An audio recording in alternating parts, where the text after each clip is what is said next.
कानून सबके लिए बराबर है। नमस्कार, वांचो मीडिया पे आप सबका स्वागत करते हैं। तो पिछले 2 दिन पहले वांचो स्टूडेंट यूनियन के इलेक्शन रिज़ल्ट के चलते पूरा वायलेंस हो गया था। प्रोटेस्टर ने पूरा तोड़फोड़ कर दिया था, जिसके चलते कानूनबरी पुलिस ने प्रोटेस्टर में से बहुत से लोगों को अरेस्ट कर लिया है, ऐसा हमने सुनने को मिला है। और आज सुबह हम लोंगडिंग के थाना पे भी हम गए थे, क्योंकि हम पहले तो कानूनबरी के थाना पे हम गए तो ये जानकारी मिला कि वहाँ से तुरंत लोंगडिंग पे शिफ्ट कर दिया गया है, तो इसलिए हम लोंगडिंग थाना गए थे। और इसके बाद हम अभी एसपी से मिलेंगे, उनसे ये जानने की कोशिश करते हैं कि कितने लोग अभी तक अरेस्ट हुए हैं, किन किन लोगों को अरेस्ट हुआ है, क्या उन सभी को बेल आउट करने का कोई रास्ता है या नहीं, क्या उसमें से कोई स्टूडेंट ही था या पब्लिक भी इन्वॉल्व है। तो चलिए पूरी जानकारी लेते हैं हमारे लोंगडिंग के एसपी से। Sir, WSU election voting day में जो वायलेंस हुआ है उसका केस में अभी तक कितना लोगों को डिटेन किया गया है? आप देखते उस दिन 13th को एक अनफॉर्चुनेट इंसिडेंट हुआ है, जिसमें थोड़ा student union, Wancho student union का जो इलेक्शन काउंटिंग का दिन था, वायलेंस थोड़ा हुआ है। तो हम लोग एक केस रजिस्टर किया है, कानूनबरी PS case number 3/25 under section 195/191(5) close 5/192 221 223/3 BNS read with section 3 PDPP act हम लोग रजिस्टर किया है और अभी इन्वेस्टिगेशन चल रहा है। तो अभी तक का इन्वेस्टिगेशन में हम लोग ने 6 लोग को इनिशियली डिटेन किया था। तो उसमें से बाद में पता चला है कि 2 लोग माइनर है, जो क्लास 10 और 12 का स्टूडेंट है, तो उसे लोकल गार्जियन को हैंड ओवर किया जाए अकॉर्डिंगली। इसके बाद 4 लोग को हम लोग अरेस्ट किया है और नाउ ये 4 लोग को हम 4 दिन का पुलिस रिमांड पे रखा गया है। 4 लोगों में से कौन कौन है सर? मैं पूरा डिटेल नहीं बता दूंगा, लेकिन उसमें से एक है प्रेसिडेंशियल कॉन्टेस्टिंग कैंडिडेट्स है, जिसको भी हम लोग ने अरेस्ट किया है। और बाकी लोग को अभी इंट्रोगेशन और चल रहा है, और जिसको का अगेंस्ट में हमें वीडियो फुटेज का तहत या आई विटनेस के तहत जैसे एविडेंस मिलेगा, उसी अकॉर्डिंगली हम लोग जो अप्रोप्रिएट लीगल एक्शन है लिया जाएगा। उस दिन तो बहुत सारा लोग था, कम से कम 100 से भी ज़्यादा लोग पूरा बैलेट बॉक्स तक पहुँचे हैं सर। उसमें से अभी आपने 4 लोगों को अरेस्ट किया, बाकी लोगों को कैसे लोगों को अभी अरेस्ट हो रहा है? ये स्टूडेंट इलेक्शन है, तो इसमें हम नहीं चाहता है कि किसी इनोसेंट को अननेसेसरीली हम लीगल एक्शन लें। साथ साथ में हम ये भी पब्लिक को नहीं दिखाना चाहता है कि हम कमज़ोर है। जो डिस्ट्रिक्ट पुलिस और डिस्ट्रिक्ट एडमिनिस्ट्रेशन जो भी लोग कानून को हाथ में लिया है और लेने का कोशिश किया है, उसका ऊपर ज़रूर कार्रवाई होगा। वो आज 100 में से 4 लोग को जैसा हमको एविडेंस मिला, वो 4 लोग को पकड़ा है, और जो लोग का अगेंस्ट में एविडेंस है उसको भी पकड़ेंगे। और उन लोग से हम ये भी अपील करेंगे कि आप कानून से बच के नहीं जा सकता है। अभी आप भाग सकता है या अलग स्टेट में जाके छिप सकता है, लेकिन वो आप कब तक छिपेंगे? आप आके खुद अपना आप वॉलंटियरली इन्वेस्टिगेशन को सपोर्ट करे, कोऑपरेट करेगा, तो आपका जो भी लीगल एक्शंस है तो उसमें आपको फ़ायदा होगा। अदरवाइज़ आप भागेगा, छिपेगा तो आपका ही नुकसान होगा। हम तो क्योंकि अपना जो इन्वेस्टिगेशन तो ऑन है और इन्वेस्टिगेशन में आगे बढ़ते जाएंगे, इसमें कोई दो राय नहीं कि जो कानून को हाथ में लिया है उसके ऊपर अप्रोप्रिएट कार्रवाई करेगा। लेकिन साथ साथ में इनोसेंट वाला को, जैसे अभी बोला है, किसी इनोसेंट को हम नहीं चाहता है कि उसको इंडाइट करे, उसका इमेज को ख़राब करे।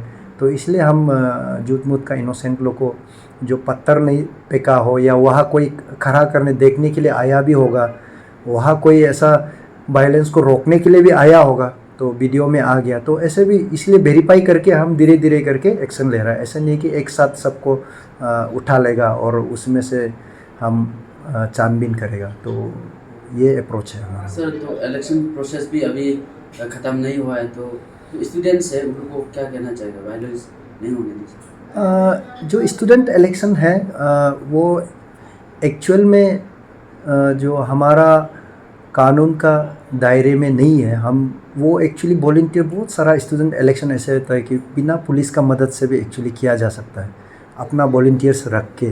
जो हम सिक्योरिटी प्रोवाइड करता है तो हम एक हेल्पिंग हैंड देके, हमारा जो स्टूडेंट लोग कुछ कार्रवाई कर रहा है, आपस में लीडर चुन रहा है या कोई कॉन्फ्रेंस कर रहा है, तो पर्सनैलिटी डेवलपमेंट कर रहा है, लीडरशिप डेवलपमेंट कर रहा है, तो हम लोग उसको सपोर्ट करने के लिए, आपस में कुछ अनबन ना हो उसी के लिए डिप्लॉयमेंट हम लोग दिया जाता है।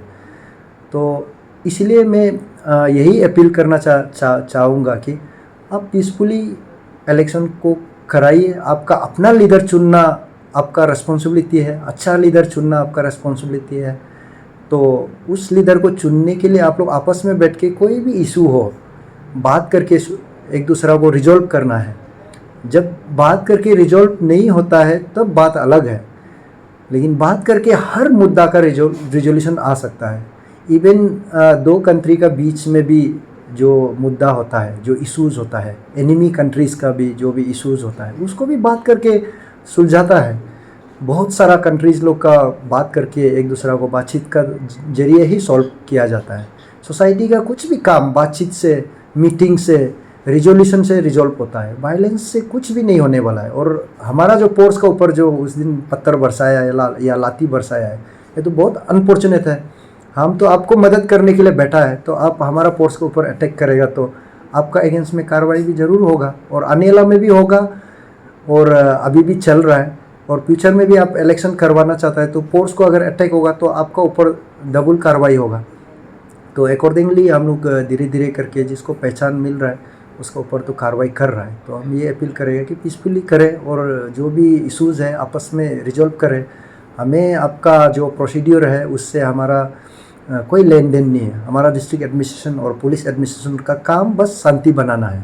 आप आपस में डेलीगेशन का क्या इश्यूज़ है, इलेक्शन में क्या इश्यूज़ है, और कौन कैंडिडेट जीत रहा है, हार रहा है, कौन कैंडिडेट कैसा किस तरीका है, वो हमारा कोई इसमें मतलब दखल अंदाज नहीं है, और हमारा कोई रोल भी नहीं है। हम बस आप लोग आपस में अच्छा से इलेक्शन करें उसी के लिए बैठा हुआ है। लेकिन आप हमारा जो ड्यूटी पर्सनल को अटैक करेगा तो ये बहुत अनफॉर्चुनेट और शर्मनाक स्थिति है, और ऐसा दोबारा बिल्कुल नहीं होना चाहिए हमारा स्पेशली लोंगडिंग डिस्ट्रिक्ट में। तो ये बहुत ख़राब प्रेसिडेंस है। इसको मैंने देखा है बहुत सारा मीडियाज़ में, हमारा वंचोनू लोग जो भी स्टेक होल्डर है सब ने कंडेम किया है इंसिडेंट्स को, और सब ने क्लैरिफिकेशन दिया है। तो ये बहुत एक सोसाइटी का तरफ से वेलकम स्टेप्स है, और आगे भी इसी तरीक़ा से जो ख़राब करता है, जो वायलेंस करता है, उसको कंडेम करना चाहिए। और हम लोग भी आगे भी कार्रवाई करेगा जो वायलेंस करेगा। तो अभी भी जैसा बोला है, अभी भी जो किया है उन लोग को, कुछ लोग को डिटेन किया है, अरेस्ट किया है, और आगे भी करेंगे। सर ये वायलेंस में एक पार्टी एक गांव से है ना, अलग अलग पार्टी गांव से भी है, आपको क्या पता? अभी इन्वेस्टिगेशन ऑन है, अभी हम इन्वेस्टिगेशन को ख़त्म नहीं किया है। जब इन्वेस्टिगेशन ख़त्म हो जाएगा तब हमको पता चलेगा कि एग्जैक्टली एक गांव से है ना, 2 गांव से ना, 3 गांव से है। अभी जो इन्वेस्टिगेशन का प्रोसेस में हम आपको कमेंट नहीं कर पाएगा कि ये पर्टिकुलर गांव का है, पर्टिकुलर लीडर का सपोर्टर है। लेकिन अभी तक हम लोग केवल 6 लोग को डिटेन किया था, 4 लोग को हमने अरेस्ट दिखाया है, और बाकी को का आइडेंटिफिकेशन चल रहा है। और जैसे कि थोड़ा पहले बोला ला, जैसा अभी ये इलेक्शन प्रोसेस है तो इसमें बहुत सारा लीडर्स होंगे, उनका बहुत सारा सपोर्टर्स होंगे। तो हमें वेरीफाई करना है कि कौन सा लीडर ने करवाया है, किस तरीक़ा से करवाया है। तो धीरे धीरे चीज़ें खुल के आएंगे। तो अभी प्री मैच्योर होगा कि अभी इंस्टेंटली हम किसी एक गांव को ब्लेम करेगा। हम किसी एक भी गांव को ब्लेम करना नहीं चाहते हैं। सिक्योरिटी पर्सन में से कितने लोग इंजर हुए सर, और कितने लोग मेजर इंजर हुए? हमारा जो सीआरपीएफ का एक हेड कांस्टेबल है, उसको सेवियरली फोरहेड में कट मार्क्स इंजर हुआ है। उसको स्टिचेस लगाना पड़ा, 10 स्टिचेस जैसा। तो वैसे तो उसका हेल्थ कंडीशन स्टेबल है, आउट ऑफ डेंजर है, बट उनका फोरहेड में पत्थर पड़ा है तो काफ़ी ब्लीडिंग्स हुआ, और उनका स्टिच वगैरह करके अभी डॉक्टर लोग का केयर में है। और 2 सीआरपीएफ को माइनर इंजरी हुआ है और बाकी 1-2 पुलिस को भी माइनर इंजरीज हुआ है, ऐसा कोई सीवियर इंजरी नहीं हुआ है। और सिविलियन का तरफ से तो किसी ने आज तक रिपोर्ट नहीं किया है कि किसी को इंजर हुआ है। तो इसीलिए मैं अपना जो वहाँ ऑन ड्यूटी सीआरपीएफ जो 36 बटालियन का जो लड़का लोग था, बंदा था जिसने ड्यूटी किया है, उनको अप्रिशिएट करना चाहूँगा कि इतना बड़ा हंगामा हो गया, उनको चोट भी लग गया, फिर भी उन्होंने बहुत इंटेलिजेंटली और बहुत करेजियसली सामना किया, पेश किया, किसी पब्लिक को ऊपर अत्याचार नहीं किया, अननेसेसरी गोलीबारी नहीं किया या लाठी चार्ज भी अननेसेसरी नहीं किया। जो ज़रूरत का फोर्स है वो यूज़ करते हुए सिचुएशन को कंट्रोल किया। तो ये बहुत एक अच्छा चीज़ है। मैं बार बार सीआरपीएफ को इसलिए मेंशन करना चाहूँगा कि उन्होंने बहुत अच्छा एग्जाम्पलरी काम किया है, तो वो अप्रिशिएट करने लायक है। तो क्या सर, अभी जो लोग गिरफ्तार हुए हैं, जो लोग लोकल में हैं, इनको क्या अभी कोई बेल आउट करने का कोई रास्ता नहीं है? बेल जो मैटर है वो कोर्ट का होता है। हमारा काम है अरेस्ट करना, कोर्ट में प्रोड्यूस करना और जो रिक्वायर जो डॉक्यूमेंट्स है, जो एविडेंस है, कलेक्ट करके कोर्ट में देना। अभी वो एडवोकेट और कोर्ट ने डिसाइड करना है कि उनको आने वाला समय में बेल देना है ना उसको कस्टडी में कंटिन्यू किया जाए। तो हमारा तरफ से तो यही है, अभी इन्वेस्टिगेशन इनिशियल स्टेज में है, तो हम लोग अभी बाकी जो कल्प्रिट है उसको भी आइडेंटिफाई करने का प्रोसेस में है। तो हम लोग तो चाहता है कि अभी जिसको भी अरेस्ट हो वो कस्टडी में रहे। तो बाकी चीज़ तो मैं कमेंट करना नहीं चाहूँगा। वायलेंस करने वालों में से कोई अगर पब्लिक निकल आ गया तो उसका धाराएं अलग होगा या स्टूडेंट का धाराएं अलग होगा या बराबर होगा सर? पब्लिक हो या स्टूडेंट्स हो, अगर वो मेजर है, अगर वो जुवेनाइल नहीं है, छोटा बच्चा नहीं है, तो उसका सेम पेनल्टी है। कानून में ऐसे नहीं है कि पब्लिक का अलग है, स्टूडेंट का अलग है। जो भी माइनर और मेजर का डिफरेंसेस है, जो 18 ईयर्स से बिलो है वो जुवेनाइल होता है और 18 ईयर्स से अबव वाला को सबको एडल्ट में ट्रीट किया जाता है। तो कानून सबके लिए बराबर है। Thank you sir.